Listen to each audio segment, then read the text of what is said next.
I think just being able to have those good foundations in design will just help you get in anywhere.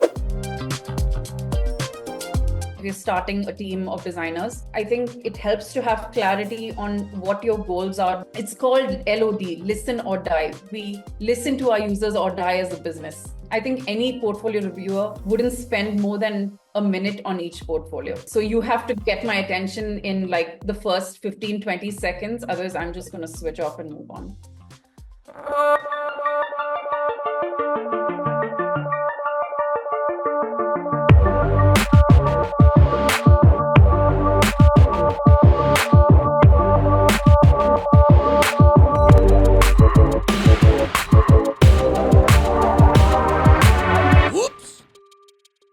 Hey there, welcome to Design Oops with Indiefolio.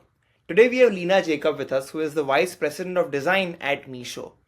We unpack Leena's journey where she's worked with some incredible companies like Flipkart, Intuit, Google, and now of course Meesho.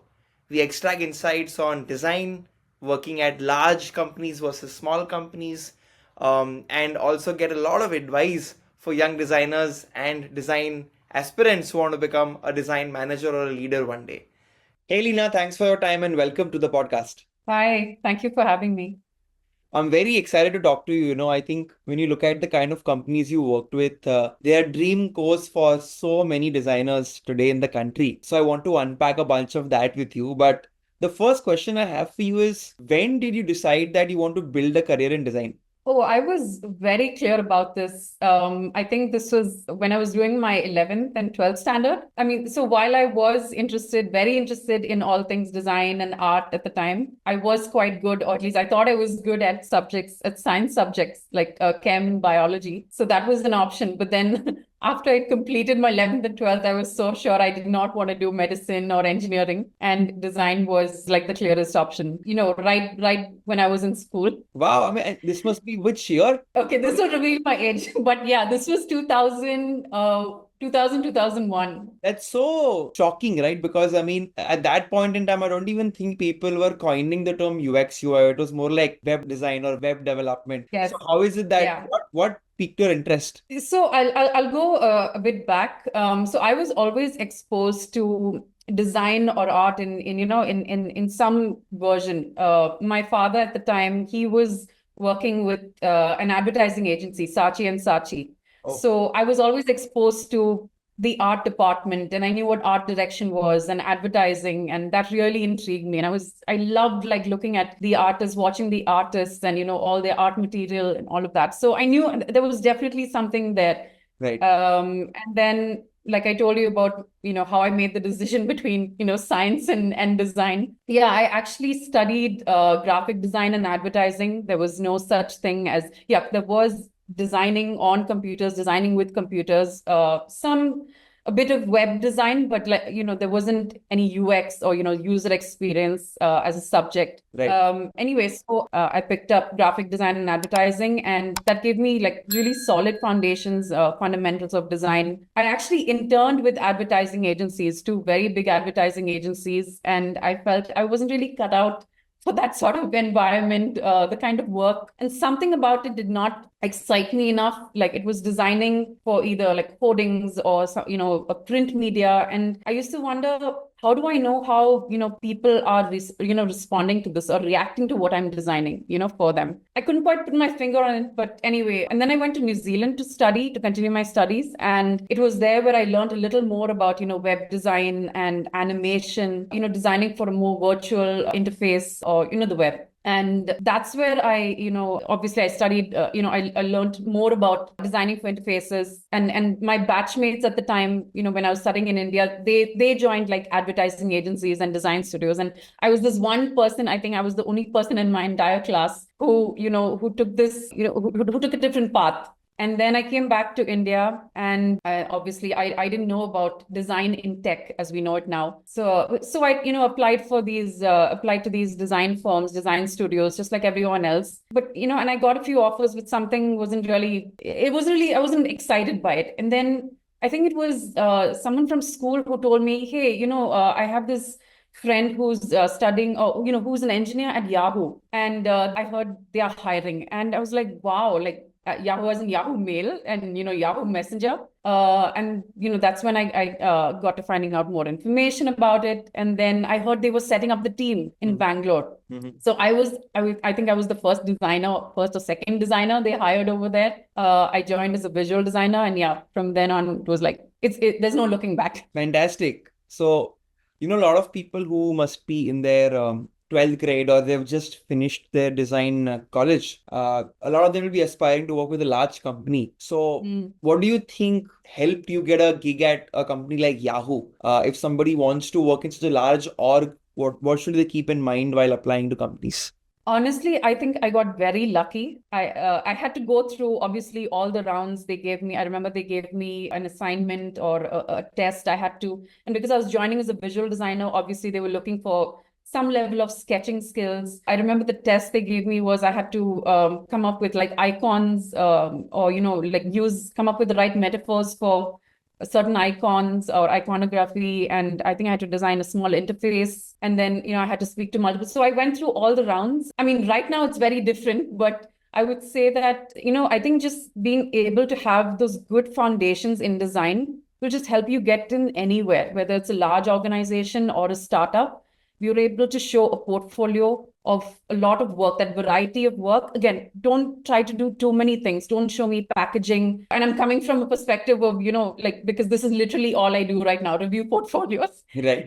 So don't try to show variety, but at the same time, not too much. Stick to certain specializations, aim to show projects that show skill sets for the role that you're applying for. If you're applying for a UX role, obviously, I wouldn't recommend showing packaging or print media. That sort of work doesn't really give us a sense. You need to show projects where you're solving a problem. It could be a hypothetical case study if you have nothing else, or sort of real work experience. So I would say yes, definitely showcase good aesthetic visual skills, show problem solving skills. All that has to come across in your portfolio, and yeah, that will apply anywhere, whether it's a startup or a large organization. Fantastic. So as you said, go really deep, don't go very wide. And I think that's really some brilliant advice. Unfortunately, a lot of people, just because they learned something, they put everything in their work. They treat it like a Google Drive instead of their portfolio. Yes. Where they just dump relevance is very key. And I mean, again, I'm speaking from my experience. Typically, I don't spend, I think any portfolio reviewer wouldn't spend more than a minute on each portfolio. Correct. So you have to get my attention in like the first 15, 20 seconds. Otherwise, I'm just going to switch off and move on. Absolutely. Coming next to, I think I want to understand what was your first project in UX? If I'm not wrong, I mean, was it in Yahoo? Was it in Flipkart? If you can tell a little bit more about your first project you did. Yes, I don't remember my first design project, but it was at Yahoo, like I mentioned, because that was the first my first company. It was so like I said, I joined as a visual designer, and I think I was doing some work for Yahoo Messenger, the onboarding or the setup or the installation experience. And I was very intrigued by the emoticons, or what we know as emojis today. Right. And I thought it would be a really fun idea to introduce other facial features, hair, etc., or because they were quite neutral at the time. It's only now that you see representation in various skin colors, or you see that variety now. But back then, and again, this was in 2006. Yeah, so I thought it would be fun to sort of represent. I wanted to do a set unique for India, represent different regions of India, different religions. Anyway, my manager at the time was quite excited by it. We, so we created it. We did T-shirts. We gave them away. Long story short, it was shot down by the Messenger team. They said we violated all sorts of guidelines and rules. It had to be neutral. But somehow these emoticons or emojis, they ended up on the doors of our office bathrooms, like the male and female in the Yahoo office in Bangalore.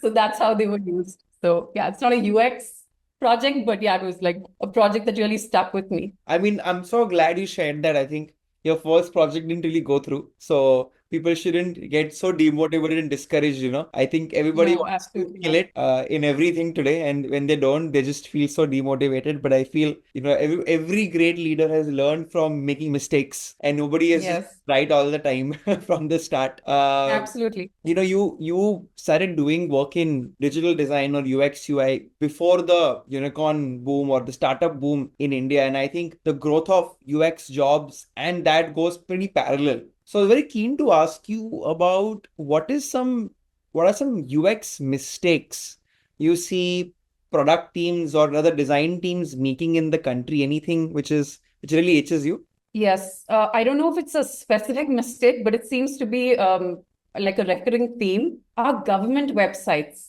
right? Like the likes of IRCTC, the passport website. I was looking at the employee, the EPF India. These are like such crucial websites that millions and millions of users need to access. And uh, I don't know, it's almost like criteria that they have to be like unusable or awful looking, for this. And we're a predominantly mobile first country now, and Right. yet these render the worst on the mobile. So it's just beyond me how these websites are like this. Like they handle crucial personal information, and they're absolutely unusable. So I wish the government, or I don't know, someone or some organization would like take it on themselves to really fix these sort of fundamental must have experiences for us. True, that's so true. I think you said a point which I don't think a lot of people talk about. They just joke about it and they accept mediocrity. I think from the government saying, "हाँ ऐसा ऐसा ही होता है." I wonder, if it is because of just generally the pay. I feel, UX is pretty highly paid, and I don't think most companies, leave alone government, can afford the top talent, on an average. Perhaps, would you know if anybody's curious to, let's say, build design for the government? Is there any pathway there, or do you think it's very limited? It's very away from the design world today? Not at all. I mean, I'm sure like half the portfolios I review, like from campus, like students, they're always taking, some of these websites and redesigning them as case studies, right, for their Right. portfolio. So I think, if there's an initiative to tie up with even schools, design schools, or like any school that offers design as a discipline, and like outsource this, or, like if there's an organization that can, just get take ideas. Basic fixes need to be done for some of these websites. They need to be built responsibly, or if some of the larger organizations can tie up with the government and just take on this initiative. It's for the greater good.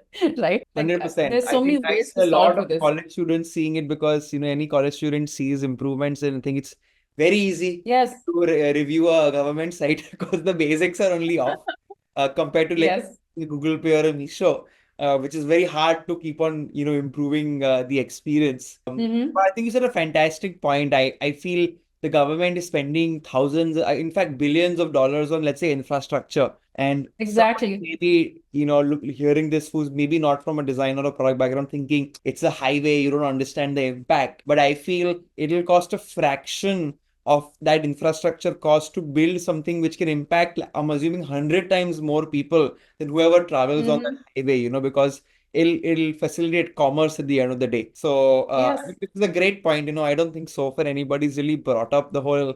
It's so upsetting where I feel the design system in India is maturing rapidly, but the government design is not doing much. And I think it's a great opportunity Yes. for anybody Decades to do. behind. Yes. I want to now talk about your experience at Google Pay. I think it's something which has become like a habit or a ritual for many, many, many Indians. Can you tell us about when you joined them, what stage it was at, and any impactful project which you executed there? Yes. So when I joined GPay, this was early 2021.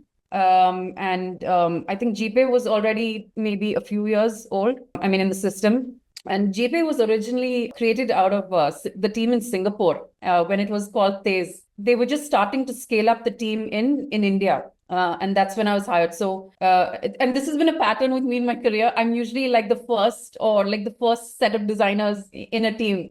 So I've had the privilege of, seeing multiple journeys that way. Anyway, so I joined early 2021, and there were, I think, one or two other designers in India.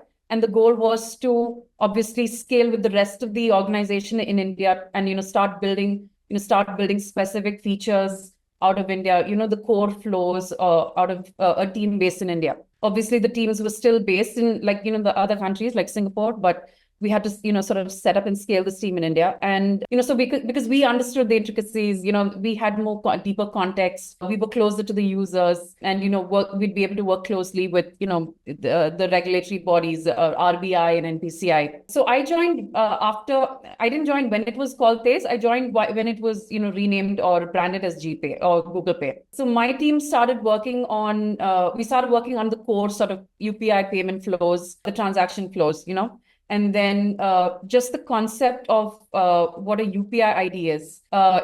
This was again 3-4 years back. Users were aware of it, but they didn't really understand it. Yeah. And at that time, there was this one project that took multiple quarters to land. It was because of the way GPay was built. We had to rely on, other banks, the banks that we had partnered with, their infrastructure, their servers. So if one server was down, you couldn't make a transaction, it wouldn't go through. So we had to, introduce this concept of multiple UPI IDs. So in GPay, you would have, even if you have one bank account, you would have noticed that you have multiple UPI IDs, like Kavan at OK Access, Kavan at OK ICICI, so on and so forth. Correct. That was something that we needed users' consent for. We couldn't just create that in the background for them for multiple reasons, And this was something that was really difficult to land because users didn't even understand. Okay, they know what UPI ID is, but it looked like an email ID, but it's not an email ID, And so just that entire flow was very difficult to communicate. It had to be a great deal of education. At the same time, not overwhelm them, and we needed their consent at the end of the day, otherwise they would just dismiss it.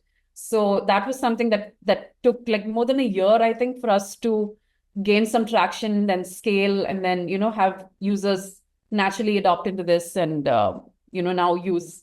So hopefully there are lesser errors now because of that. I must ask you, what is OK in the ID? Does it stand for anything? That's a good question. I'm not sure, actually. I think it is just something unique. I don't know the answer to that, actually. I'm sorry. Yeah, I think it was just a way of coming up with the unique GPay-related, what would you call it? ID, associated with various banks. Yeah. And this is basically done by the government. Like they have mandated everybody to have, they've come up with the nomenclature. No, I think it was something that at Google that we came up with. Oh, wow. Okay. But you needed that at the rate of, so like on PhonePe, it would be at YBL. If you use any other, it's unique, right? Right. At Paytm, they are all that part of the, the IDs is unique to either the bank or, the payment, sort of app. Got it. I think this may have been one of the fastest growing products you've probably worked at in terms of adoption, because generally UPI is globally one of the fastest adopted technology. I wanted to know, when you're designing a product which goes from 0 to millions in a very short period of time, how do you actually go about improving the product experience, right? Is it that making changes in your flows, does it become easier or does it become harder? Because while there may be too many inputs from users, maybe the risk to it's harder to make changes quickly because then your risk keeps on increasing on a week-to-week basis. So how do you balance, how do you balance a hypergrowth product and tweaking and tinkering with the user flows? Yeah, and this is something we follow at Meesho as well.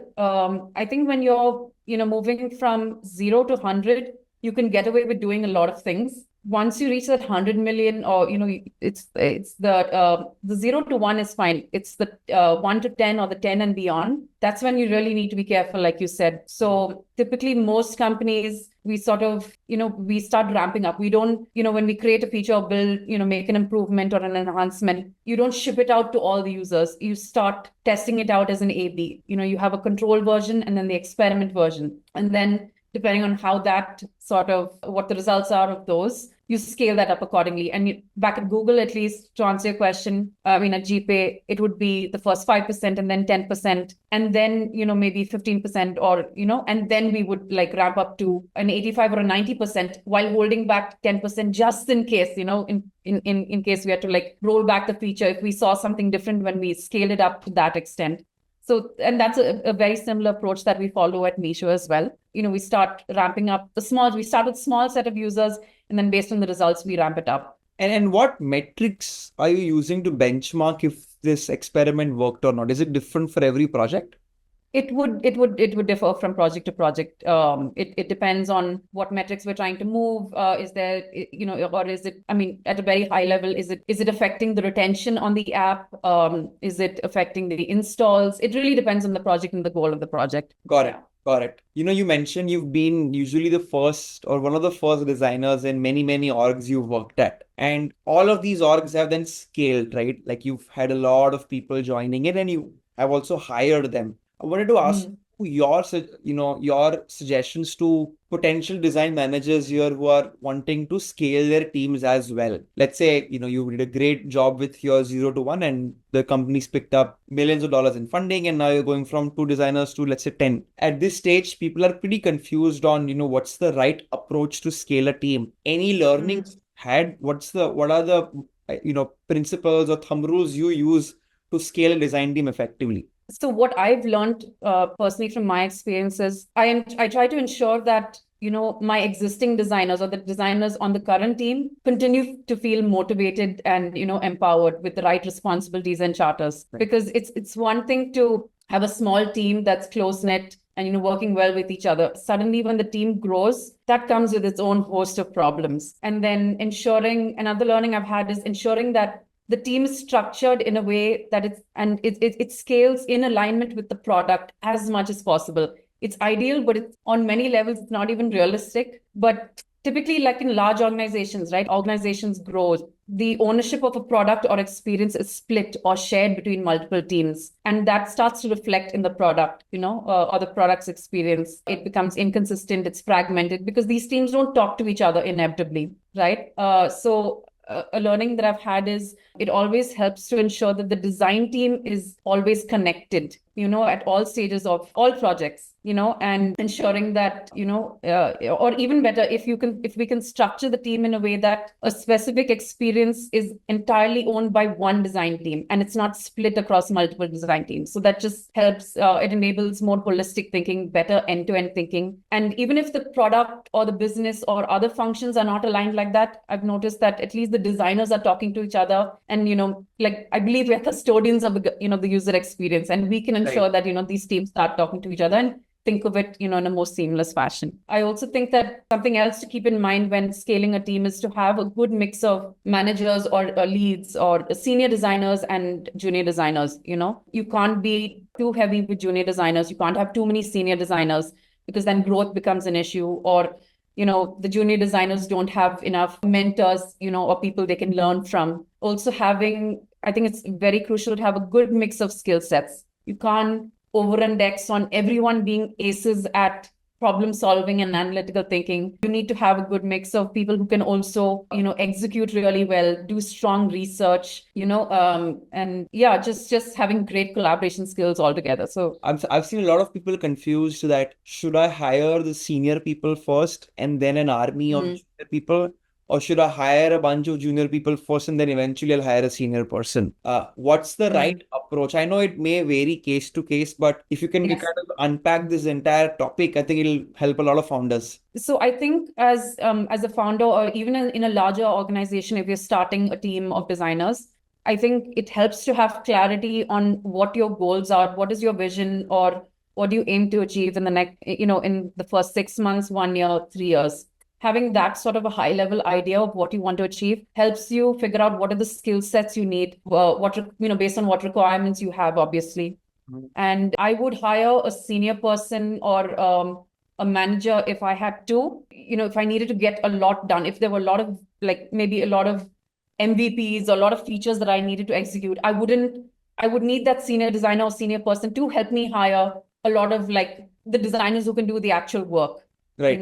Because otherwise I've seen that the founders or, the senior management, they just get bogged down by trying to hire all these people first. And, they don't know how to guide them. So I would always start with hiring the senior person first. And actually, even in the organizations that I've joined, there's always been at least one very senior person, and then they hired me.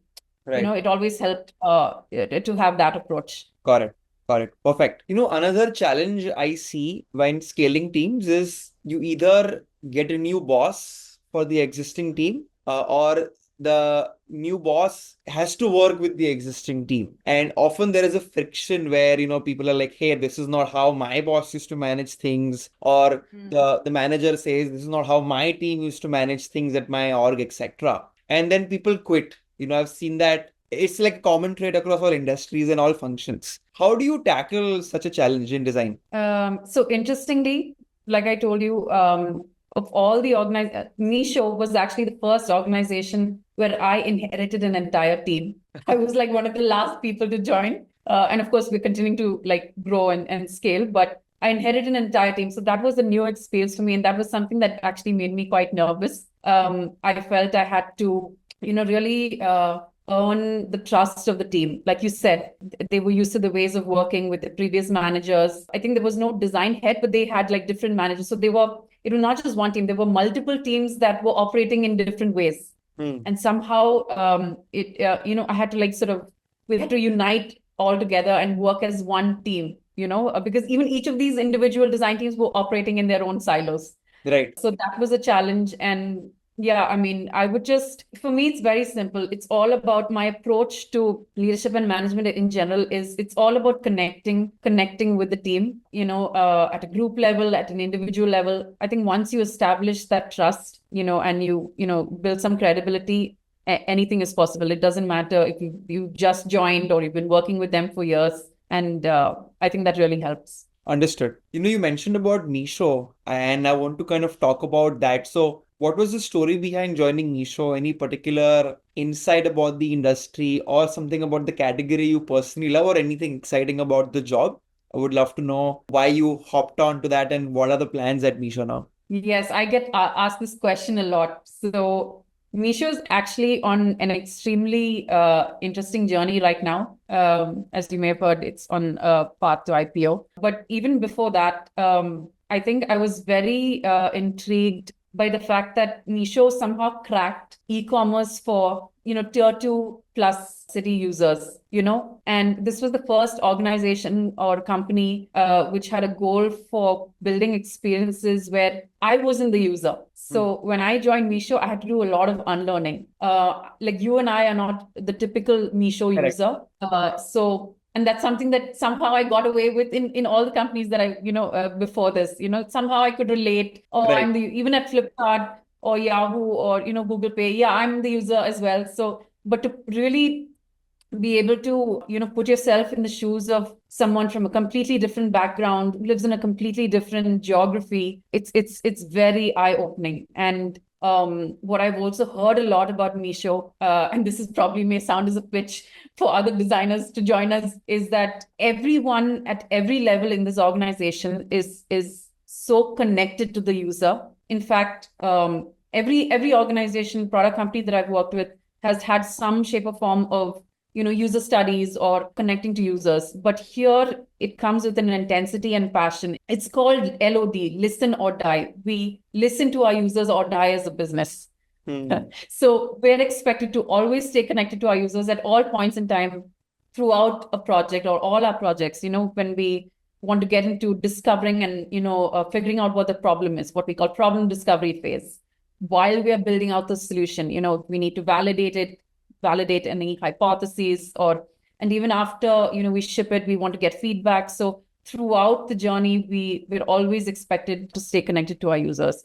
And that was something that really, piqued my curiosity about Meesho. And also the fact, like I mentioned earlier, this was the first organization where I inherited an entire team. So I found that interesting as a challenge, as, a growing leader. How do I sort of bring in the best of, what I've learned from, mentors I've worked with, teams that I've worked with before. How can I bring in some of those practices and processes and, learnings into an organization that's growing so fast as well? So Meesho you can't really call it a startup anymore, although it likes to operate as a startup in many ways, but it's in an interesting phase where, it's starting to be, it's sort of a mid-sized organization, I'd say right now. So that brings in a lot of challenges as well. And, I think navigating around those, I think I found those very interesting. So yeah, that's how I joined. That's why I wanted to join Meesho. Fantastic. I want to talk about design operations now. It's a topic which I believe is not as important as it should be, but I believe it's going to become very, very critical for leaders where they have to design for their teams to actually do a good job. It's always seen as a expense. It's design ops is usually a part of the job of many managers. There are very Right. companies which I can count on my fingers, which has a design ops head or a design ops department. If I was to have a design ops function or a design ops practice in the company, what are some ways for me to actually formalize this? Can you talk about hiring, teams, collaboration, workflows, just kind of touch upon that and maybe give an example at Meesho or any other company? Actually, at Meesho, like you said, it's a shared responsibility between all the managers and me, from previous organizations, like you said, there are very few. Google had design ops as a function, or design program management, Intuit also had design ops as well. So, I mean, I could be wrong, but yeah, I would think it's maybe only these larger organizations that can afford to or truly understand the need for design operations. And maybe also because they need that, right? Like the number of design teams that they have at that scale, it's a real necessity. But I still think that even in smaller organizations or startups, it really helps to invest in this function, like you said. And you don't have to start with an entire team for this. And actually, even before hiring someone, a specialist for this function or role, it helps to have clarity on what your design team's challenges are and align that with the leadership. Always solve these proactively as opposed to reactive, being reactive about it. I think design ops, it covers various aspects, right? It's about process, it's about product strategy, it's about collaboration, people and culture now, So when you're starting off, I don't think it makes sense to try and solve everything at the same time. That's when you notice that it starts becoming an overhead. It's like they say, if it ain't broke, don't fix it. So something I'll give you an example. Like at Meesho, we have so many projects going on. It was becoming hard for me to sort of stay on top of all these projects.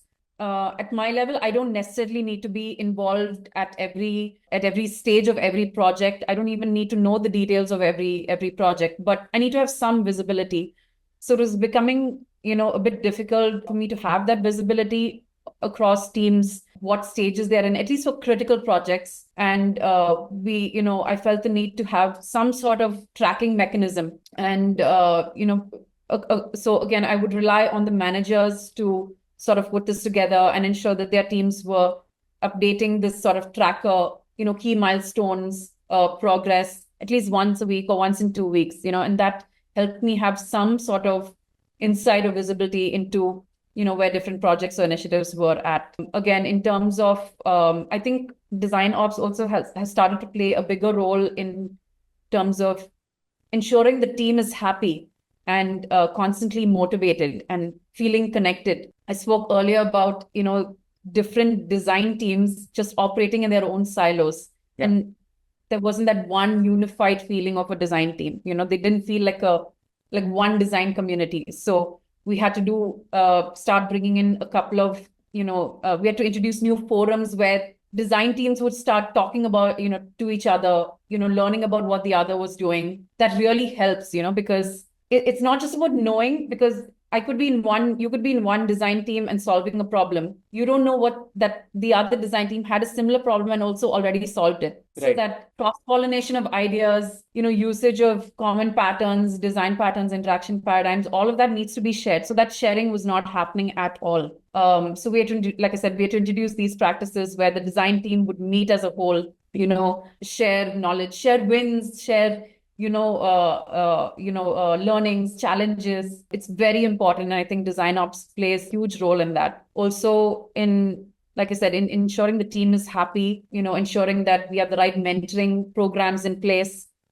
People get help outside of their direct manager. They have someone to complement that, sort of guidance, ensuring that they have all the right systems, tools, all these things, they sound trivial, but they really can, bog down a designer, when it comes to like working on a day-to-day basis. So design ops plays a huge role. Awesome. Any favorite tools which you're using? If you could share, like what tools are you using to track projects? What tools are you using for communication? Just would love to hear. At Meesho, we use Slack a lot. There are hardly any emails sent. So Slack is a common sort of tool that we use to communicate like team level announcements and not just within the design team, like every initiative, every project, every pod, even with their cross-functional partners has its own like Slack channel just for, ensuring communication. We're on top of it. Right. And everything, like I said, is communicated via Slack. We do polls, we do surveys on Slack. What else? I'm a big fan of like the Google Suite. So I use Dex a lot. I like to use Dex. I only work with spreadsheets now. It's so sad. As you go up the design ladder, you don't do Figma files or sketch files anymore. You work with spreadsheets. But yeah, it really helps, when it comes to planning, team structuring, these are some of the tools like the managers and I at least use. Fantastic. I wanted to kind of touch upon what you just mentioned. And in fact, we're going towards the last set of questions now. When I'm growing as a designer, I have seen there are two tracks. I can stay an individual contributor, and the other is I'm expected to be a manager. And being a design manager is something people are not very aware of, right? Because as you very well mentioned, the more you grow in any role, the more disjointed you get from the actual craft or the execution of it, which some people don't like. So what are some qualities, if I wanted to kind of look within and see what direction to take for my career, what are some qualities which are expected out of a design manager? If you could share any tips, any advice? If someone was interested, actually, so increasingly, I've noticed that more and more designers are the general perception in India is I only see growth if I get onto the management track. But I feel that's changing now a bit. Like I do have more and more designers saying, I don't want to lose touch with my craft. I still want to influence at scale, but I still want to be very hands-on, So that's actually very refreshing to see, that people still want to stay connected to their craft, to work as an IC. If someone were to still say that I want to grow as a manager, I would definitely encourage, actually the signs that I look for are if they're able to start thinking in terms of, they're able to start demonstrating system level thinking. If they're able to think outside their immediate scope of work, are they able to think across teams at an ecosystem level? Are they able to start connecting the dots? How, effective are they in, dealing with pushback with cross-functional partners? Not just pushback, even questioning, influencing roadmaps, helping shape product and business strategy. These are like some very telltale signs that someone's ready for people management, just beyond the IC role. And of course, having those people skills, are they the go-to person for any junior designer when it comes to any sort of problem, whether it's a soft skill problem or, a technical problem, not just designers in the team, but do their cross-functional partners view them as the go-to or the expert or the SME or subject matter expert in that particular area. So these are some things that, that are important for someone who wants to go down the management track. I would still say that, it's not just about people management. Your team will trust you when they know that your pardon my language, but when they see that you're strong at your craft, they will respect you more. Absolutely. In fact, I would encourage designers to not be in a hurry to become managers. Stay on the IC track for as long as possible. It just makes it much easier for you later, actually. That's a great point. I think you have to lead by example. And as somebody who started a company, I think one of my mentors told me once that it's the easiest thing to start a company and say you're the CEO. It's the hardest thing for people to believe you are one. I was like, yeah, my God, that really stuck with me, and it still stays with me.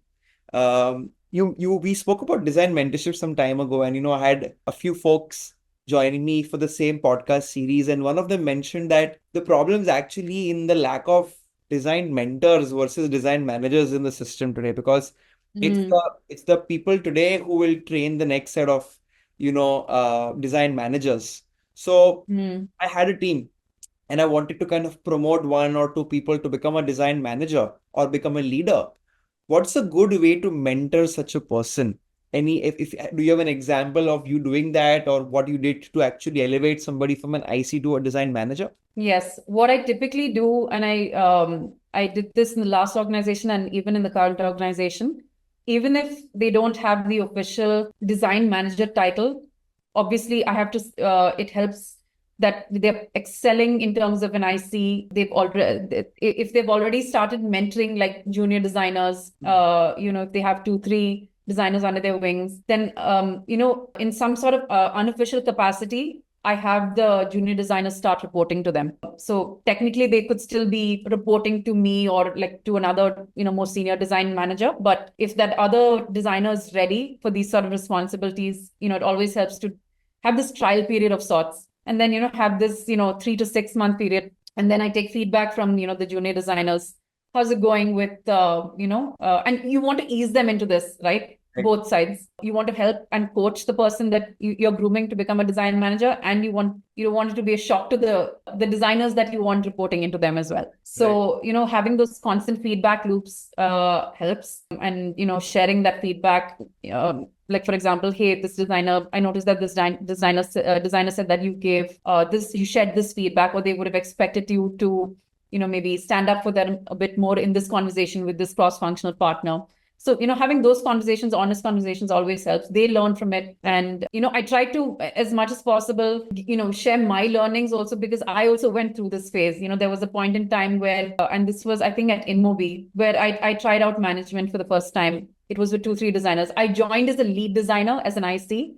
And then I started having these people report to me. It didn't work out for, X reasons. And then, I went back to being an IC. And then later I started managing again. So, Oh, you may not get it right in the first go, and like I said, I would always encourage one to sort of build their confidence and expertise as the individual designer before moving to that path. Yeah. look, I think thank you so much. It's been incredible getting all these insights from you. I'm sure it's very helpful for the folks who are going to tune in. We are now at the end of the podcast. I wanted to ask you the last question. You obviously have been sharing various pointers, and I would like you to conclude also by giving maybe a broad advice to a lot of people who maybe want to be in your shoes one day, right?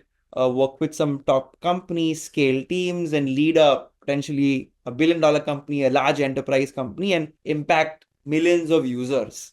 So if I was just starting out my design career, what should I do really to make sure that I will be a design leader one day? That is a loaded question.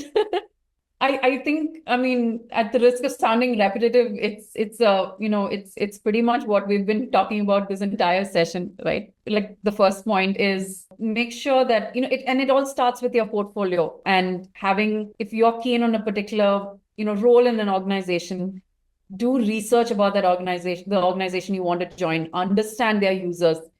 It it is so impressive to see, when we're interviewing candidates, to see that they have done their homework, and it all reflects in the kind of questions they ask, So if someone was interviewing for Meesho, if they talk to me about tier 2, tier 3, if they ask me about like strategy, like how do you sort of design for this unique audience, as opposed to maybe more generic questions, that someone's done their homework.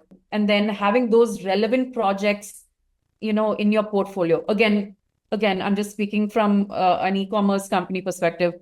It's not that you need to necessarily have e-commerce experience. If you have relevant product, any sort of consumer facing experience, that helps. But don't put things like packaging or, random posters, look for those projects where, create them if necessary, but, have relevance. Relevance is key in those portfolios. Like I said, do your homework about the organization, find out about the culture of the organization as much as possible, if you're able to connect to designers offline from that team. What else? Once you join the organization, of course, always have that curiosity. Again, I never expect a designer or a design leader or manager to have all the answers. But if you have that curiosity and you have the humility to say that you don't know all the answers, but you're able to show that, demonstrate that hunger to learn about, the company's vision, goals, the users, the problems, the challenges, you can always work with that. Always, and for the, like, again, going back to being an IC, always continuously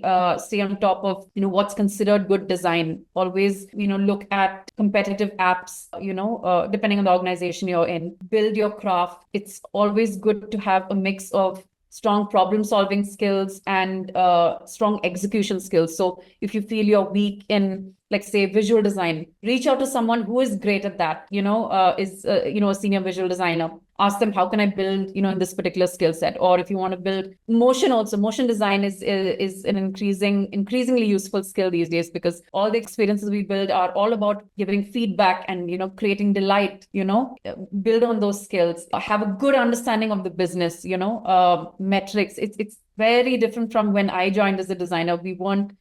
It was not an expectation to know all of this, but I think there's such a high bar nowadays for designers. So yes, what I was saying was having an understanding, or, continuously building your business acumen. Spend time with your product partners and your business partners. It's so easy for designers to sit in their silos and, work. Very important to collaborate, to understand problems, to show them how you are also capable of being an equal thought partner, and leader. So collaboration is very key. Having people skills. Again, you don't have to be an extrovert and, always talking to people all the time. You can, like, my technique is to sort of build those one-on-one relationships and use that, in meetings. What else? And then if you're going on the IC path, if you want to continue being on the IC path, it's all about, showing impact in, ecosystem level projects, having an overview, looking at systems, the entire ecosystem, being able to connect the dots. That's very crucial. You can't just think about the surface that you're designing for, or just the flow that you're looking at. Again, moving to the people management path, try and, again, people skills, it's so important. This could come in the form of mentoring, and it's important for you to have mentors as well. Mentors, sponsors. Various organizations have different kinds of programs for these. Learning from your manager, trying to understand what your manager's problems are. That's something I think I didn't bring up earlier, but if someone is able to think of my problems and what I'm trying to solve for, that's amazing. It shows that they're already ready for the next level. They're trying to solve my problems, and not just their problems and their team's problems. What else? I think I covered most of it. I think you summed it up so well. I think it starts with the portfolio.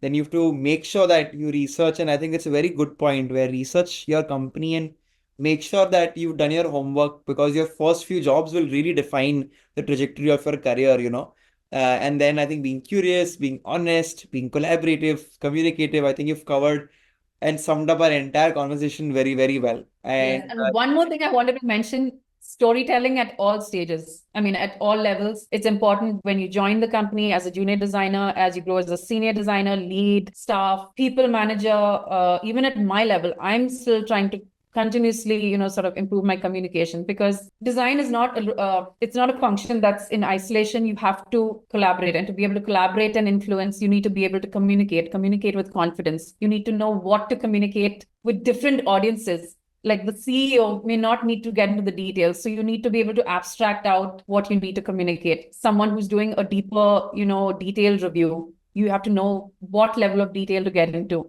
Right.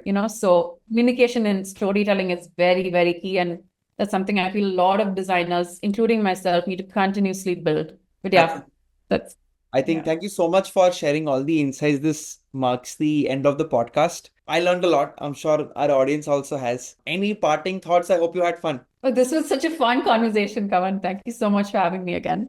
Oh, it was incredible for me as well. And I'm finally glad we were able to schedule this for everybody who's tuned in so far. If you'd like to hear another design leader very, very soon, please like, share, and subscribe. And another episode will come out pretty soon. Thank you so much.